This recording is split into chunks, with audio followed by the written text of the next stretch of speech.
वैसे विलासराव देशमुख के लिए लातूर में तो हुई थी भीड़ इकट्ठा, बिल्कुल। But they were majorly Congress supporters और उनके राइट। लिए तो बड़े बड़े कांग्रेस के नेता भी वहां दाखिल हुए थे, इतना रिमोट प्लेस होने के बावजूद। लेकिन वो एक तो चीफ मिनिस्टर रह चुके थे पहली बार, और दूसरा लातूर काफी रिमोट एरिया है, तो उस तरह से उस तरफ की भीड़ ज्यादा थी। Across Maharashtra without aligning according to the party, अलग अलग पार्टी के लोग, अलग अलग सोशल लेवल के लोग, अलग अलग वॉक्स ऑफ लाइफ में से आए हुए लोग, ये जो हम यहाँ देख रहे हैं, ये अजीत दादा की मिसेस है, जी। बिल्कुल ही गुमसुम है। कल से देख रहे हैं, या तो रोए जा रहे हैं या हाथ जोड़ के ऐसे गुमसुम से बैठे होते हैं। अब ये पूरा परिवार, पवार फैमिली इकट्ठा दिख रही है आपको। इनके पॉलिटिकल अलायंसेस जो भी हो, ये as a family have always been together. Right. और ये आप देख रहे हो, ये जो सारी भीड़ है, ये तो वाकई में इट्स जस्ट रिप्रेजेंटेटिव की दादा की पॉपुलैरिटी कितनी ज्यादा थी। देखिए दादा कहा करते थे कि अब ये दृश्य ये काफ़ी सिंबॉलिक है कि तिरंगा सामने रखा हुआ है, उसके पीछे सुनेत्रा जी बैठी हुई है। सुनेत्रा जी ने हमेशा से बैक सीट लेकर दादा का कार्य पूरा देखा, जिस तरीके का काम किया।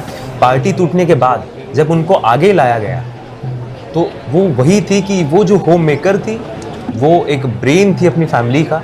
उन्होंने वो जो जिम्मेदारी पार्टी ने भी उनको ऊपर दी थी, वो भी जिम्मेदारी उन्होंने अच्छी तरीके से निभाई। आज ये दादा का पार्थिव आप उस प्लेटफॉर्म पे देख रहे होंगे। आखिरी एक दर्शन लेने के लिए सारे नेता धीरे धीरे कर कर वहाँ पर आ रहे हैं। सुप्रिया सुए वहाँ पर लोगों को संभालती हुई अपनी माता को लेके वहाँ पर आ रही है। प्रतिभा पवार वहाँ पर आ रही है। एक तो इनका परिवार ऐसे इकट्ठा मिला जुला सा था ना, तो ये चचेरी बहन है, इससे ज्यादा लोग इनको दादा की छोटी बहन ही जानते थे। बिल्कुल। और देखिए प्रतिभा पवार और जिस वो तरीके भी इस से, बात को बहुत गर्व से कहते थे कि मेरी बहन है। कई बार उन्होंने विपक्षियों को चेतावनी भी दी थी बिल्कुल कि कुछ भी उल्टा सीधा हाँ जी, बोलने से पहले आप सोचिएगा, बिल्कुल वो मेरी बहन है। जी। देखिए पवार फैमिली की यही खासियत थी कि हमेशा से राजनीतिक मतभेद हो सकते हैं। जिस तरीके से प्रतिभा जी यहाँ पर आपको भावुक होते हुए दिख रही है, देखिए कई बार शरद पवार को पुराना ज़माना था, उस वक्त पूछा जाता था। अब देखिए सारी लड़ी ये एनसीपी के एमएलएस की, एक एक करके सारे एनसीपी के एमएलएस वहाँ पर आ रहे हैं, जो काफ़ी बड़ी मंशा में होंगे कि किस तरीके से आगे की राजनीति होगी। लेकिन ये पल हर एक व्यक्ति के लिए भावुक करने वाला। प्रतिभा जी को हमने भावुक होते हुए देखा। पुराना वो समय था 90s में, अर्ली 2000 में पूछा जाता था शरद पवार को, उनकी फैमिली को, कि आपने सिर्फ एक पुत्री की और उसके बाद एक तरीके से वहाँ तक आपने सीमित रखा हो, क्योंकि ये उनका प्रण था। तो वो इसके बाद जिस तरीके से उन्होंने कहा कि देखिए मेरा पार्टी, मेरी परिवार के पास इतनी क्षमता है कि वो महाराष्ट्र को आने वाले कई सालों तक महाराष्ट्र की सेवा वो कर सकते हैं। और जिस तरीके से अब धीरे धीरे करके आखिरी प्रफुल्ल पटेल जी, बिल्कुल।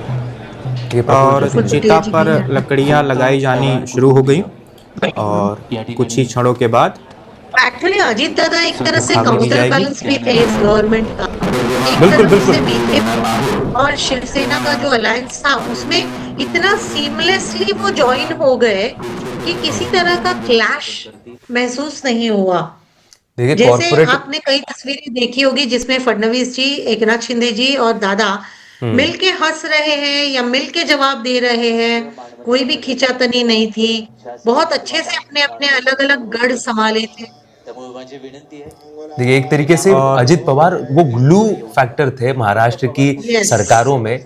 चाहे वो सरकार कांग्रेस एनसीपी की हो, चाहे वो सरकार महाविकास और आघाड़ी की इसके हो। बारे में अब है ये भी तो कहा जाता है कि अधिकारियों के बीच उनकी कितनी जबरदस्त पकड़ थी प्रशासनिक अमले में, और ब्यूरोक्रेसी में अब खालीपन महसूस होगा अभी महाराष्ट्र में, क्योंकि अधिकारियों से वो उनका बात करने का तरीका ऐसा होता था कि मैं जो आदेश दे रहा हूँ वो करो।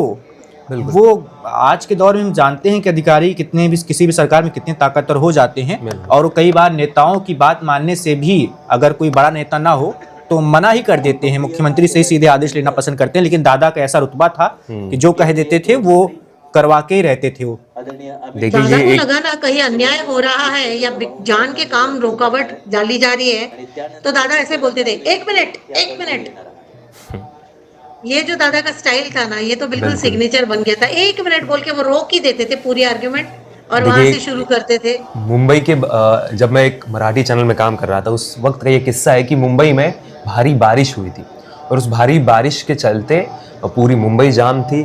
उस वक्त अजित पवार ने एक ऐसी मीटिंग ली थी जो रात के 3 बजे तक चली थी। सारे मेन नेता, सारे वहाँ के अधिकारी वहाँ पर मौजूद थे और फिर सिर्फ 3 घंटे बाद सुबह 6 बजे अजित पवार फिर से वहाँ पर मौजूद थे। तो ये किस्सा एक सीनियर जर्नलिस्ट ने बताया था कि उनको पूछा गया कि दादा आप तो अभी गए थे, अभी आप वापस भी आ गए। तो उन्होंने यही बोला कि ठीक है, मैं जाके घर पर रह कैसे सकता हूँ क्योंकि बारिश तो रुकी नहीं है।